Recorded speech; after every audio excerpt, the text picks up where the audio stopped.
Hello everyone. Welcome to MFOA's webinar, How to Write an Effective RFP. Before we begin, I'd like to outline how to manage your webinar. This webinar is 1 hour in length, including a 45-minute presentation and 15 minutes for questions and answers. To the right of your screen, you will see a small control panel. This panel helps you manage your audio and ask questions. You should all be able to hear the presenter through your computer speakers or your headsets. Please be sure your computer speakers and audio is selected on the control panel. If not, you can click on the telephone button on your control panel and dial the number, input the access code and ID number you see there. Currently, you are all set to mute, but you can post a question in the chat box on your control panel. We will hold and answer all questions at the Q&A session at the end of the presentation. If your question is urgent, however, you can click the Raise Your Hand button on your control panel and we will take your question. Please remember to quote the slide number if necessary. If at any time during the webinar you require technical assistance, please call GoToTraining at 1-800-263-6317. There is a PDF of the PowerPoint presentation in the Materials tab, along with a couple of other guides for future reference. You can download this presentation to your computer for future reference. And now I'd like to introduce our presenter, Steve Johnston. He is Managing Director of RFP Solutions. Steve has many years of experience and is a recognized leader in the area of public sector procurement. Former Corporate Secretary for Indian and Northern Affairs, now Aboriginal Affairs and Northern Development Canada. After more than 35 years in the Federal Public Service, he assumed the position of Managing Director for RFP Solutions. He advises public sector organizations on procurement policies and operations in regard to either specific RFPs or more general aspects of procurement. He is also responsible for the development of delivery of operational and professional development training to a variety of organizations. We're very excited to have him with us here today. And now I'd like to introduce you to Steve and hand it over to you. Steve? Thank you very much, Kim. Good afternoon, ladies and gentlemen. It's certainly a pleasure to be here today with you to provide this webinar on how to write effective requests for proposals. Today's presentation is one which our firm has delivered to numerous public sector organizations over the past 20 years or so. We hope you find it informative and useful when you next have to write an RFP. In today's session, we will take you through 4 major components of the RFP and best practices to develop an effective document and process. Segment 1 will do an overview of the RFP and the resulting contract. Segment 2 will be focused on the statement of work or statement of requirements. Segment 3 will be on the proposal evaluation criteria, which would include technical, financial basis of selection. And finally, we'll look at the basis of payment as well as some important terms and conditions. We will also, at the end, tie together these various documents into the end contract, as I had previously stated. Also, as Kim has already indicated, I'd be happy to take any questions at the end. First, I'd like to say that this session will not be exhaustive in nature because every RFP is different. What we're trying to do is provide some basic information that will allow you to be more confident when you next approach an RFP. We hope it provides some insights and best practices, as I said, should you be writing an RFP now or in the future. So let me tell you a little bit about RFP Solutions. It was established in 1992. As Kim said, we work exclusively with the public sector. We do not work with the private sector. We provide a full range of procurement and contract-related services. We support both procurement professionals as well as program managers. We've completed over 800 procurement-related projects for over 80 federal, provincial, territorial, municipal, and mass sector organizations. We have had a wide variety of requirements, from transcription software for local hospitals to the construction of new subway tunnels in downtown Toronto. We've been privileged to work with clients across the country in all jurisdictions, and we hope to be able to share share with you some of the lessons learned and best practices. To help set the stage, the active contracting can be broken down into 4 phases. Phase 1, the pre-contractual phase, which is essentially the planning phase, and without doubt the most important. Phase 2 covers the process for issuing the RFP, evaluating the proposals, and contract award. Phase 3 involves the day-to-day administration of the contract which you award, and Phase 4 is the closeout. Our presentation, however, will focus on Phase 1, which is developing the RFP. But as you will see, the RFP impacts all 4 phases, so it's important to consider them and get them right. Each RFP may be unique, but essentially there are 4 main components. The statement of requirement or the statement of work, the evaluation criteria, the basis of payment, and the terms and conditions. We will look at each of these in detail as we proceed. I would note that each organization's RFP template is a little different. However, the core elements are the same across jurisdictions. So, the purpose of an RFP is to establish an effective contract. So let's talk a bit about the end goal and what it looks like. The essential components of a contract are certainty of terms and that the contract is permissible under law. You can't contract for an illegal activity. You also have to have 2 parties that are legally capable of contracting. There needs to be an offer and acceptance, and finally consideration. For clarity and enforceability, these terms must be included in your RFP. In addition to this common law framework, there may be other legislative and policy considerations that each jurisdiction may include relative to their contracts. As an example, in Ontario, the core public sector is governed by the OPS Directive on Procurement, which was issued by the Management Board. Other sectors within the public government within Ontario are governed by the broader Public Sector Procurement Directive, which municipalities are subject to, and I'm sure most of you are familiar with, or at least heard about it. There are some very good principles in these documents, but we would like to emphasize the following with respect to public sector procurement, which applies whether you're applying them in Ontario, Barrie, wherever. It's important to achieve these objectives. So procurement must meet your operational requirements.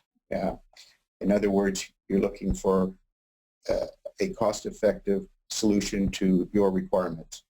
Your procurement activities must withstand public scrutiny. And finally, and you've probably heard this often, they must be fair, open, and transparent. Let's take a quick look at trade agreements. Within the public sector, most procurements are impacted by trade agreements. These are legally binding requirements to which parties have signed on.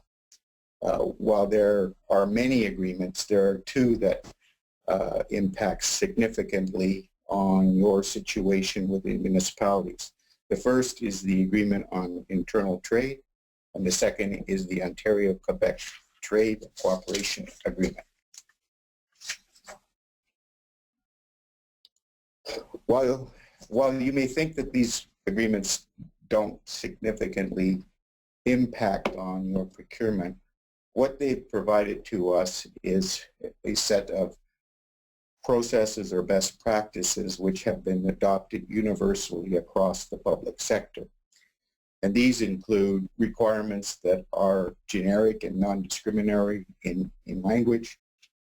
The selection criteria must be drawn from the requirements and made public. RFPs need to be, or tenders need to be published in an electronic tendering system like Bidingo or MERX. Time periods are specified for posting, such as 40, 25, 10 days. And the winning proposal must be chosen using those predetermined selection criteria. The trade agreements are a very important consideration in all of our procurements. Okay, let's get started in terms of developing your RFP. Keeping in mind a framework which I've just spoken about, we will now look at how to develop your RFP. On the slide, there are a number of questions which are essentially designed to help you define what it is that you wish to procure.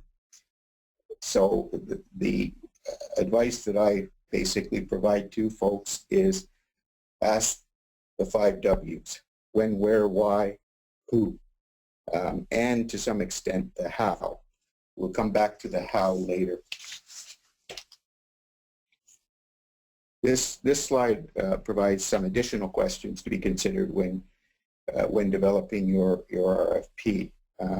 Components such as the SOW, basis of payment, evaluation criteria, and terms and conditions. The intent is by answering each of these, you will either come up with the information you need, or you will come up with some more questions which then you can turn to experts to provide the additional information that you need. We will now look at the statement of work or the statement of requirements. I'll use the word statement of work from here on in, but in many cases they're interchangeable. That is SOW and statement of requirement. The SOW is the principal document which describes the why, what, who, when, and where, and to some extent the how of what it is you require. I caution you on the how, however. Over-prescription of how the work is done can inadvertently remove the onus from the contractor and put it on the buying organization, which is something that you don't want as a result of your procurement activity.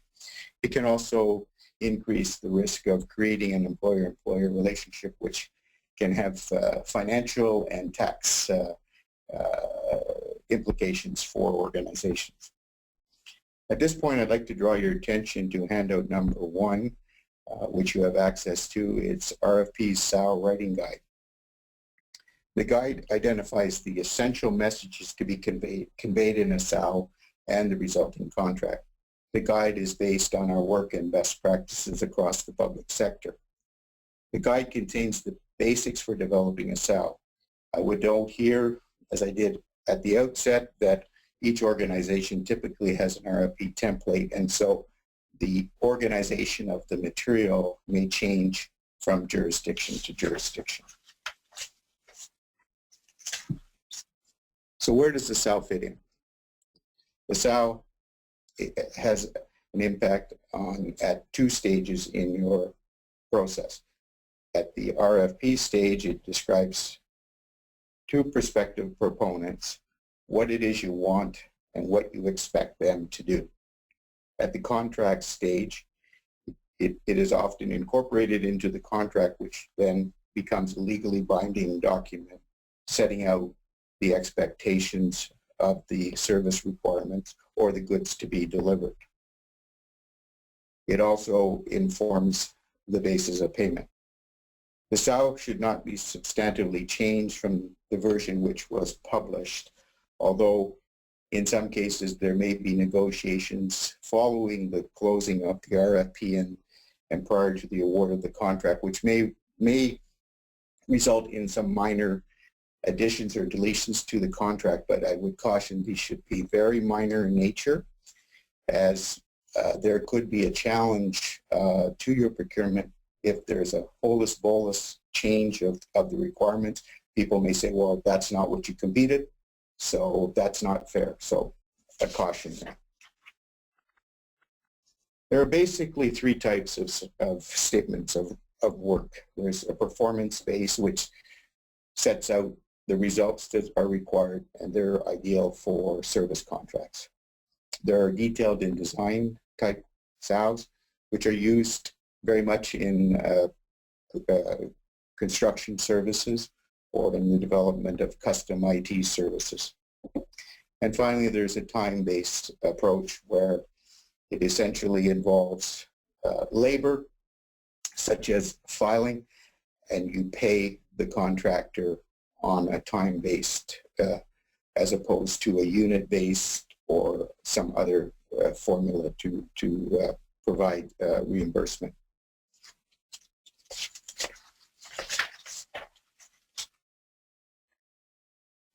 Next, I'd like to talk about some key points to keep in mind when you're developing your SOW. Focus on the what as more than the how, as I've previously said. Provide proper context and clear guidance to your proponent. This can support a better proposal and pricing. If you know what you want and the supplier knows what you need, they can clearly provide you better input to what you're requesting. SOWs should be generic, as I said at the outset. They should not include proprietary information. So as an example, if you're looking for facial tissues, you wouldn't use the term, we'd like 3 boxes of Kleenex. In other words, you'd say, we want 3 boxes of facial tissues. Again, stay open to the how the work is to be done to allow for innovation, service offerings and arrangements that you may not have considered in building your requirement. And clearly identify your deliverables and outputs and delivery timeframes. That is the way that then you can measure whether or not the contractor has delivered, and you should pay them. Further, when developing your SOW, you should use present and active tenses so people can clearly understand what you want. Group information logically. Use plain language. Avoid jargon. Spell out acronyms because they don't mean the same in various organizations. Just a quick aside, when I was in the Government of Canada, I was the Departmental Security Officer, which had the common acronym of DSO. One day I was at a meeting at Correctional Services, and I said I was the DSO from Indian Affairs. They looked at me very strangely, and I couldn't figure it out until somebody whispered in my ear, DSO here means dangerous sex offender, which I'd like to clearly state I'm not. Clearly identify in your SOW what it will take the contractor to complete the work. In other words, what it will take to have the deliverables accepted and paid for. The SOW also sets out the basis to develop the evaluation criteria, which we'll speak to later. There must be a direct link between the SOW and the criteria.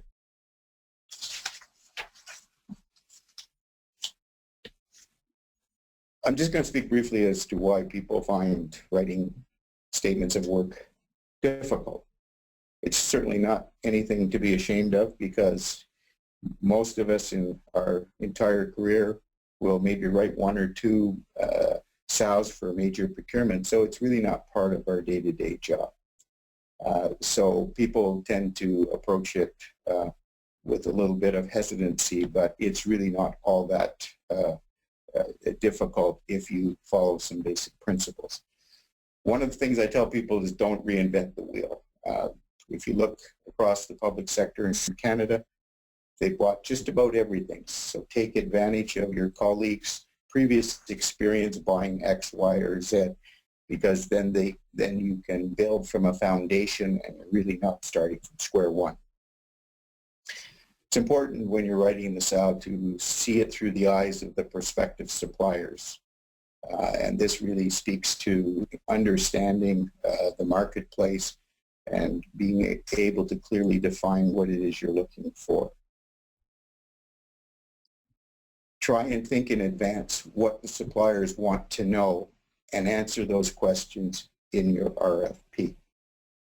Put the information where it needs to be. The SOW contains what is unique about your requirement. So let's talk a little bit about the consequences of a poor SOW.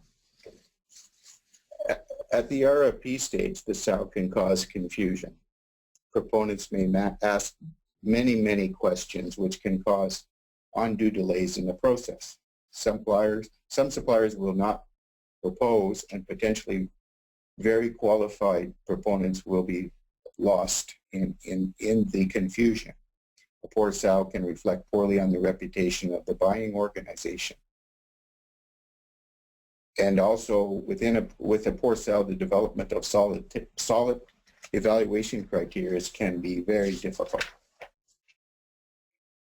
At the contract stage, risks of a poor SOW can include a lack of clarity, as simple as you really don't get what you were looking for. It may cost you more because, again, because of the confused manner in which the requirements were laid out, and that resulted in too many unknowns. You may have to issue multiple amendments in order to clarify the requirements throughout the process, which again adds to your cost and can also cause delay in the provision of the services or delivery of the goods. The biggest thing is that misunderstandings can occur when there isn't clarity in the SOW, and these, of course, can lead to disputes. And in some cases, very serious disputes will end up on the front page of the local newspaper. You'll have auditors in your office, and if you're really unfortunate, it'll become the subject of debate amongst your local politicians. Moving on, we'll now look at the selection and evaluation process. So you've developed your SOW, and now we're going to look at the art of creating a evaluation criteria tied to your SOW. The key point is that the selection criteria must flow from the statement of work as previously stated. We cannot outline a work requirement and then evaluate the proposal on an element that has nothing to do with what we're requirement. So as an example, we can ask a paving contractor how many roofs they've shingled. In developing the criteria, it is important to remember to be fair and transparent. So what are the characteristics of good criteria? They have a direct relationship to the SOW. So you don't ask the paving contractor how many houses you've shingled. They tell the proponent what is expected of them and how their proposal or their submission will be judged. They are open, in other words, accessible to more than one proponent. And I would stop here just a moment and emphasize that if in fact you have a case where you do not have a competitive environment, in other words, there isn't a supplier base of more than one supplier, then you probably have a sole source contract situation. The SOW should be clear in terms of what it is you want and what is expected of it. The evaluation criteria and the weights and scores should be disclosed. There should be a balance between mandatory and point-rated criteria. A proponent meeting mandatory criteria should be considered as qualified. The point-rated criteria then become what differentiates one supplier from the other. And the more points, the better candidate you have in terms of providing your services or goods.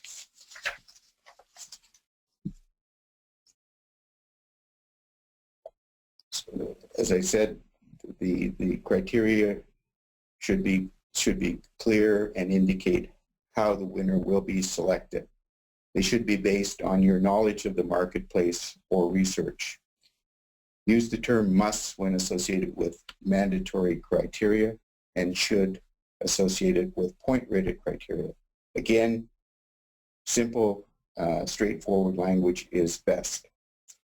While the focus of this presentation is not on the evaluations of proposals or bids themselves, I would draw your attention to handout number 2, which is included, which is RFP Solutions Proposal Evaluation Guide, which may provide you some better sense of how to develop evaluation criteria, but we're also providing it because at the end of the day, you're going to have to evaluate the proposals you seek.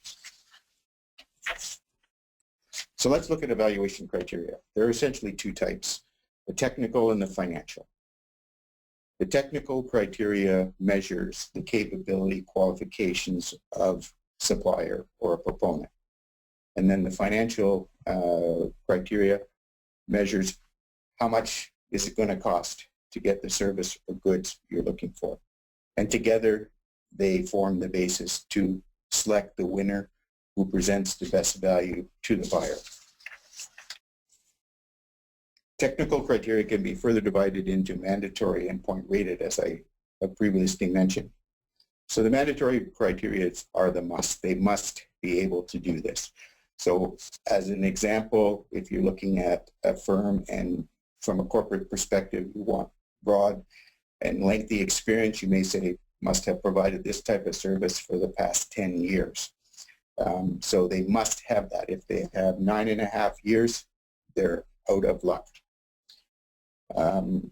Point rated, as I said earlier, is the way you differentiate between suppliers, because while at the mandatory level they can all do it, we all know that each proponent may bring to the table some innovation or a new way of doing the things you're looking for and may provide additional value to you.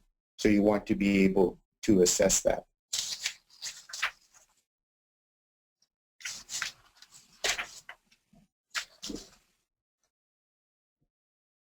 So, as I said, again, the purpose of the technical criteria are to establish a process that provides for objective, measurable, and consistent evaluation that will ensure fairness and achieve results.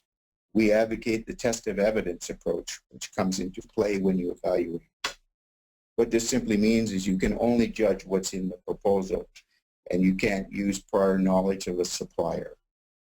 I would note that there have been numerous challenges where prior knowledge of a supplier has been considered in the evaluation, and it's resulted in punitive measures being placed against the buyer organization. If you need to know something about your proponents, in other words, their track record or something, ask them. Don't sort of go on anecdotal evidence. You can only evaluate what is in the proposal. So let's look at developing the evaluation criteria. We present here on this slide a 4-step approach: extract, examine, assess impact, and weight. This approach is based on assessment of your risks. Think about what can go wrong. To try and mitigate these risks, building mandatory requirements and point rating criteria that addresses them is the only way to go.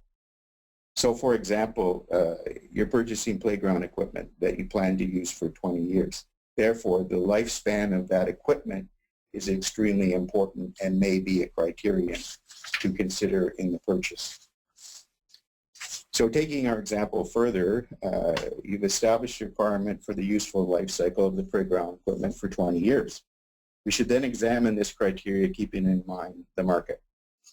Will it distinguish the merits of one proposal over another?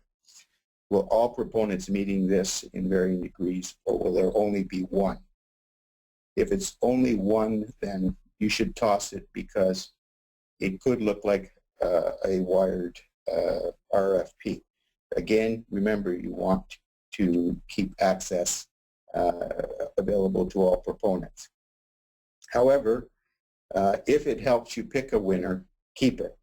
And again, if it doesn't, toss it. If you are aware of companies making equipment that lasts at least 20 years and dozens of suppliers do this, then you obviously have a competitive market. If you're only aware of a few, you may need to adjust this criteria. For example, reducing it to 15 years and then using the delta between 15 and 20 years as a point rated requirement to better judge who best meets that particular criteria.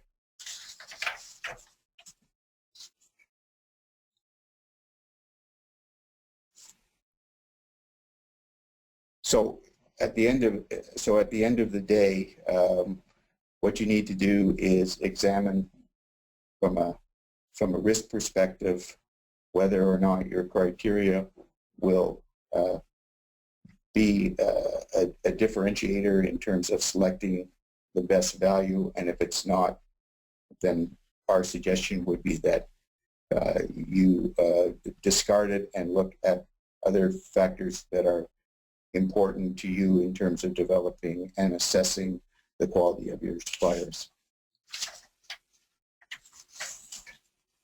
Once you have drawn out the factors that will be evaluated, Consider what proponents can provide you in their proposal as evidence. Consider also what contributes to your overall outcome. For example, in our example of playground equipment, is a lengthy warranty important? Does the material used to construct the play equipment need to be eco-friendly materials?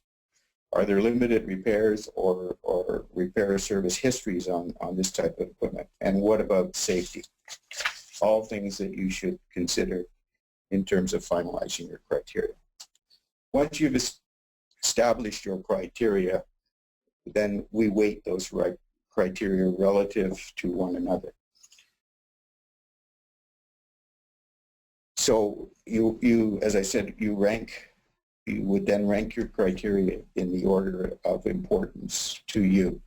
And based on this order, you would establish their relative priority. You would next decide on whether or not some of these factors are 2 times more important than others, or are they of equal rate. I would caution that when you're developing the weight structure, though, to use simple math. So if the resources of the firm are important, that may be 2 times versus the history of the company in terms of providing services. Based on this weighting, you would then proceed to develop your evaluation grid. I would note that the art of creating criteria and weighting criteria are more of an art than a science. There really is no cut and dried measure to develop and weight criteria. It's important, though, to consider when you are weighting your criteria, are the criteria too easy to meet? Then you may want to make an adjustment. Or, on the other hand, can anybody meet them? Again, you might need to adjust. Remember to be open with suppliers, but again, ask for what you need. So if you want, in our playground example, a 20-year warranty, ask for the 20-year warranty. This next slide provides an example of the technical criteria in the weighting for services contract. In this example, personnel is weighted the most important at 30% relative to the other criteria. Firm level experience is weighted as less important than the specific people to be assigned to the project, but of equal importance to understanding and approach. Finally, knowledge transfer has some weight, but it's the least important in this example. Again, each requirement is unique and therefore weight accordingly.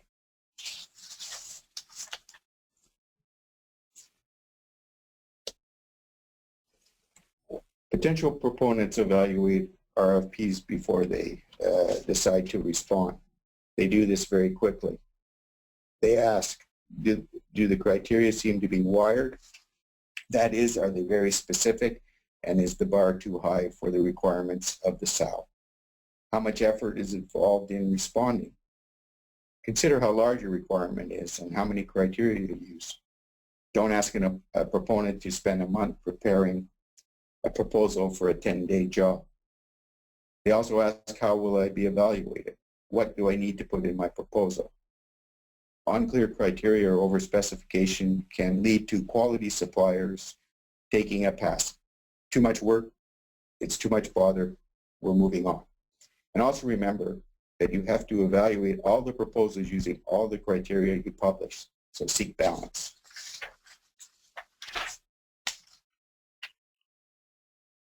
Okay, you've got your technical criterion done. Now comes the financial evaluation. Your financial evaluation should align to how you want to pay as per your basis of payment, but does not need to be identical in structure. The financial proposal should allow you to assess all proponents fairly. Not all proponents price the same way. So sometimes you will need to use a scenario to allow you to do apples-to-apple comparison in terms of price. Also, in terms of your pricing? Are you asking for too much information? Will you be asking for a breakdown of costs or prices in detail, or do you want finished product pricing? So think about a cup of coffee. There's lots of costs that go into that: growing, harvesting, roasting, shipping, retailing, etc. So in terms of your financial requirements, you just want the price of the coffee, or do you need all of that additional detail? Remember, the more detail you ask for, the more difficult you make it for the respondents, and the more difficult it is in terms of your own evaluations. Also, when you're costing, make sure that if you're going to put option periods in your contract, that you also cost those out, because they do cost. So as I previously indicated, when you bring together your technical evaluation and your financial evaluation, you have your contractor selection process, essentially how you pick your winner. The selection process can be done in two principal ways. You can evaluate price as an absolute number, or we can compare on the basis of price amongst the various proponents. An absolute number means that the lowest price of all qualified proposals wins regardless of other prices. This price is weighted at 100% here. So in other words, lowest compliant price wins. In a comparison approach, the lowest price of all qualified proposals receive full points. Other prices then receive a percentage of points on price. In this approach, a weighting is established between the technical and the financial criteria. Typically, these range from a 50-50 technical to financial split to a 90-10 technical financial split. The choice depends on your price sensitivity and how important quality is to you. The most common percentages that are or ratios that are used are 60-40, 70-30.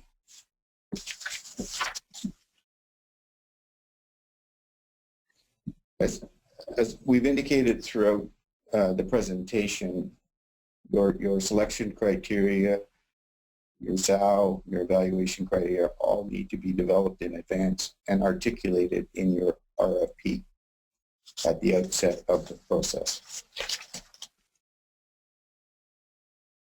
Now we'll look at the basis of payment. In its simplest terms, it defines what, how, and when the contractor will be paid. How the contractor will be paid depends on how you structure your SOW. For example, the SOW may be suited to a fixed or firm price where the contractor is paid for the results or the goods delivered. In other words, we want 100 big pens and the price is X. Once you deliver those 100 big pens, you get paid whatever the price, agreed upon price is. There could also be other ways of doing this in a service contract. You pay at the end of the delivery of the good of the project, or you would include milestone payments that would be paid to the supplier in the performance of the work. Fixed firm price is usually an ideal compensation for well-defined solutions. It is used for some services, some contracts, and in good contracts like the Big Pen example. Where a contractor is to be paid for time spent, you might also decide on a fixed firm time or per diem per hourly rate applicable over the life of the contract. This is ideal for instance, temporary help, which has a rate scale and where the work is relatively time-based compensation. This approach also is often used for IT professional services, other professional administrative services, transcription services, mechanics, equipment operation, and legal services. Finally, there is a cost plus or percentage approach. Here, the contractor is reimbursed for actual and reasonable costs incurred in performing the work, plus a fee or a percentage for overhead and profit. This is most often used in the construction industry, and a variation on this approach is time and material. Other things you need to consider in your basis of payment include ceiling prices. In other words, the absolute upset limit that you are willing to pay. Transition fees, although I would note here that within the public sector, typically transition fees, while you may ask for a cost, are not considered as part of the evaluation because it may exclude new competition from entering the marketplace. You may also want to consider discounts or volume pricing, very common on goods contracts. You can, as I mentioned earlier, identify milestone or monthly payments. Some service contracts lend themselves to that type of work. You should also consider escalation or adjustment clauses, particularly in longer term arrangements where they may be over multiple years, or for goods or commodities that are very volatile in nature and the costs of those items or material fluctuate dramatically over the course of any given period. These are unique. There are other unique circumstances such as trade-in allowances for vehicle. These are some things that you need to consider when developing your basis of payment. Your basis of payment should identify all potential costs under the contract. So the default clause in a lot of contracts is that fees, unless otherwise specified, are all inclusive of the contractor's expenses, overhead, profit, administration. It's no harm in including that specificity in your contract so everybody's clear, so nobody comes back and says to you, yeah, but wait a minute, no, forget that.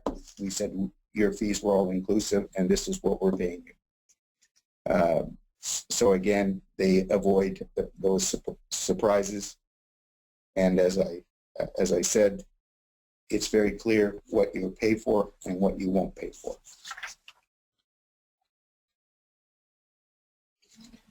It's important to note that I've talked about different ways of developing your basis of payment and different types of compensation methods. They can be used and mixed and matched in your requirements. So for instance, you may have a contract involving two deliverables. One which is a very fixed deliverable, which you can say, give me a fixed price. And then there may be follow-on work that needs to be priced on a unit basis or time and material basis or a per diem basis. So you can play with these different methods of payment. You're not locked into a single method of payment per contract.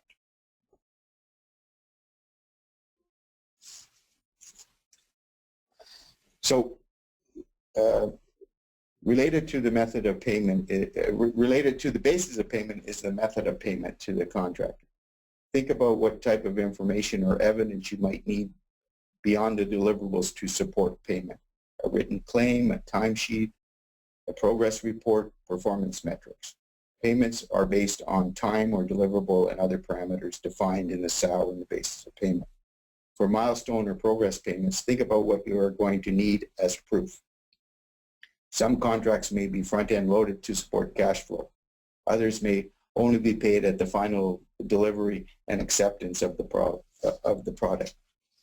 Or payments can be, as I said, made anywhere in between.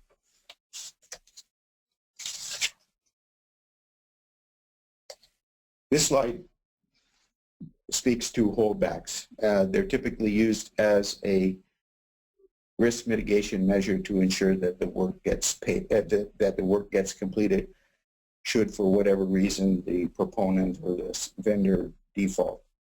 They're most commonly used in construction, but they are used in varying circumstances within some service or goods contracts.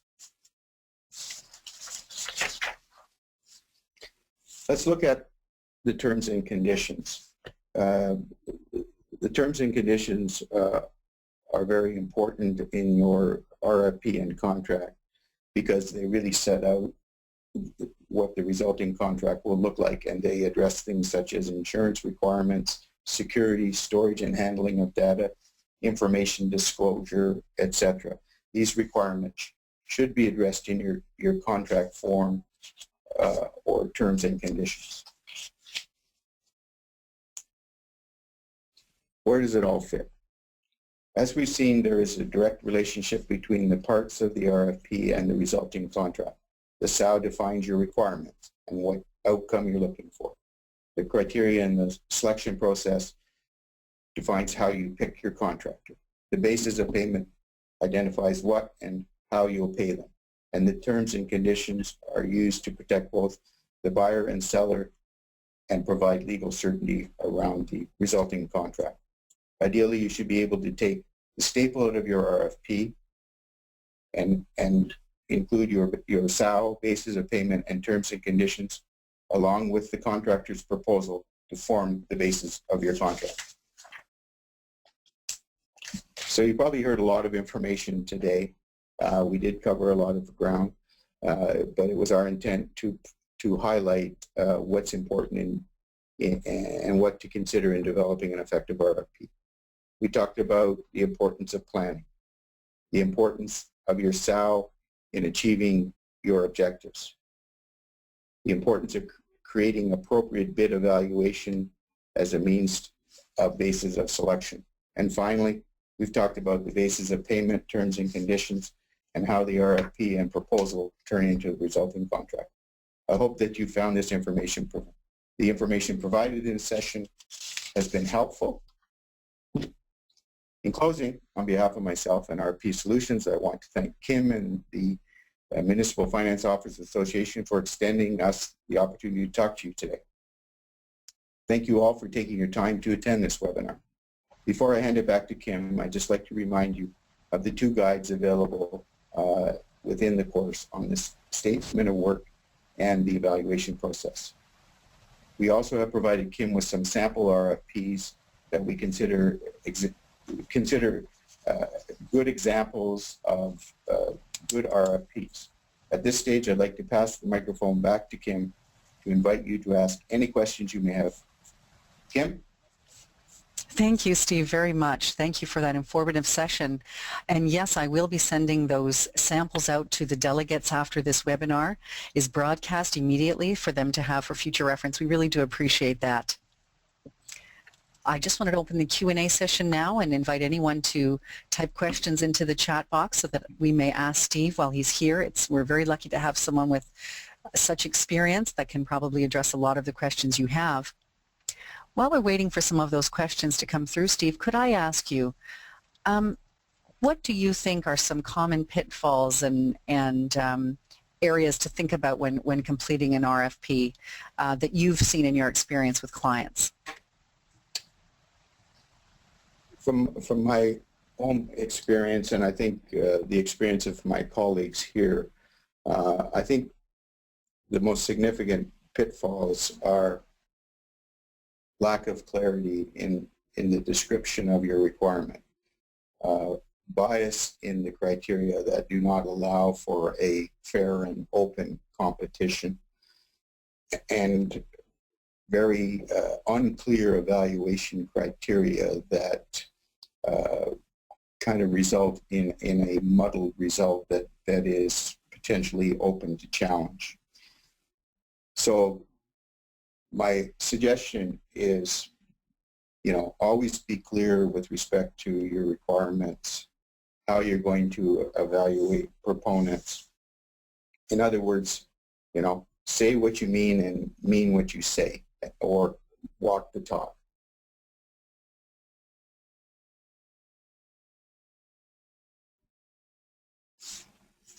Thank you, Steve. That is good. I do have another question here.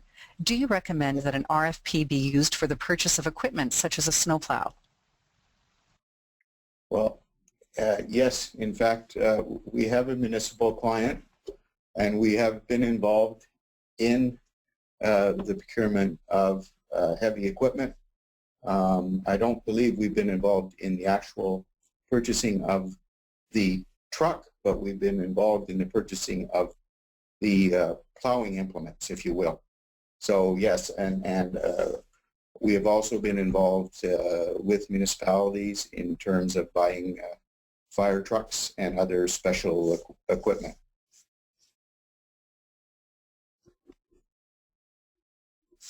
Thank you, Steve. And next question, who should be on your evaluation team for reviewing RFP submissions, and how many is a good number to recommend? This is a question that I'm asked often, and maybe I'll start with the number.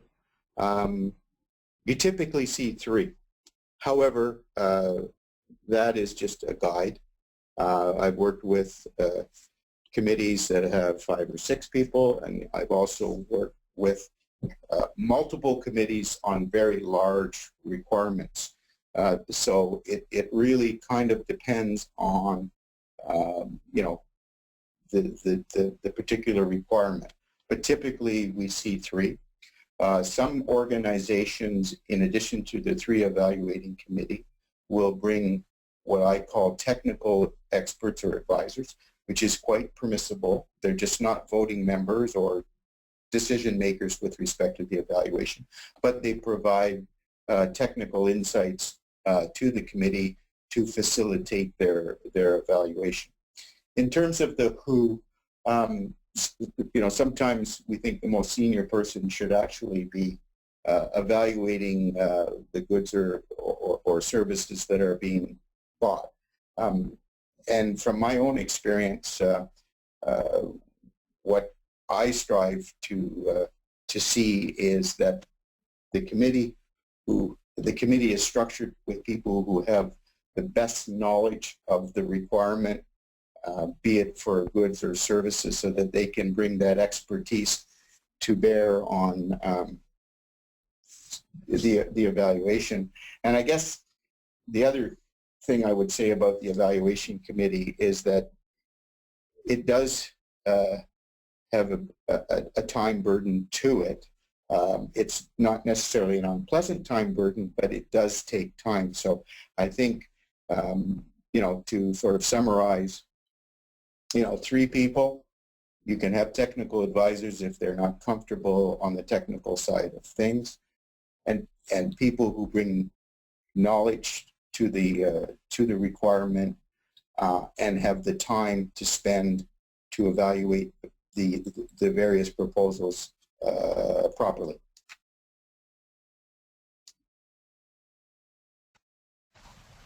And our next question, Steve, further to the heavy equipment purchase, how do you evaluate the criteria? Our experience has been, this is a delegate asking this question, has been that you are asking for a set product which results in the issuing of a tender. What additional information would you use in an RFP? Yeah, that's often a dilemma, and sort of it elicits the debate. Well, why bother having a procurement process? Well, you know, heavy equipment is no different than a motor vehicle. You can ask for certain specifications of the motor vehicle, but then you may look at other value-added requirements that a dealer may bring to that purchase. For instance, you know, warranty, additional equipment options within a better price point, local service, for instance, things of that nature. So it's more, I would call them point-rated kinds of criteria, where you're really, you know, where the mandatory is really quite well defined. It's a, I don't know, a GMC truck with X body, but then you're really looking at what the dealer can provide to you. And if you're buying multiple vehicles, do they offer a fleet service, etc.?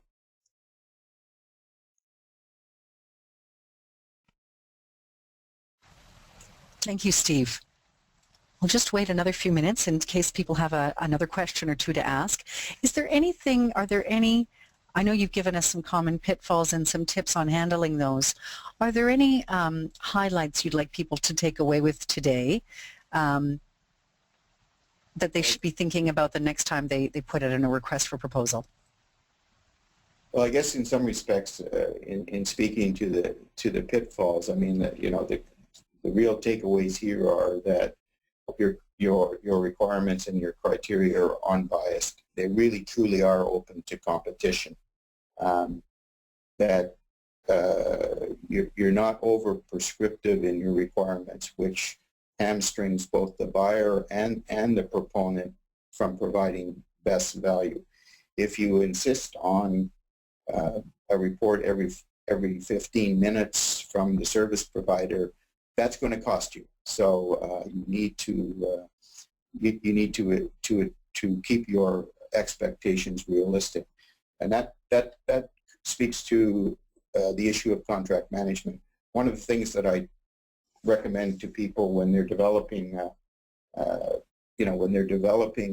their requirements is to think about the management of the contract, because often you can address many contract management issues within the contractor, and in effect have the contractor help you make that job easier. Again, I think it's important to tell people how you're going to choose a winner. That kind of open and transparent process provides a higher level of comfort to suppliers, and they're more likely to participate in the requirements. And I guess one of the other things that I always tell clients is that if you really don't know the industry, don't be afraid to ask the industry. You can do that through having an industry day. You can do that through what's called a request for information, so that you can really solidify your requirement with the most recent industry knowledge. You know, it's important that when you're buying something that both you and the industry understand one another. So those are some of the things that I think are important when you're considering your procurements. Thank you, Steve. I have one last question.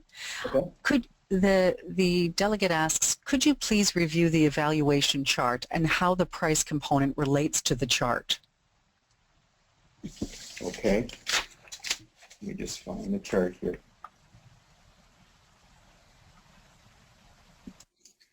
Okay. So the typical manner in which you apply your technical and your financial is based on an overall weighting.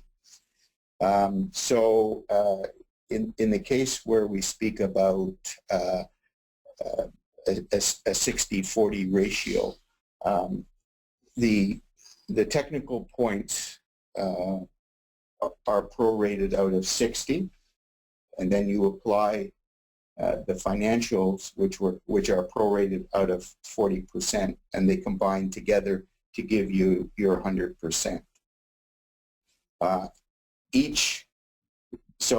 So the lowest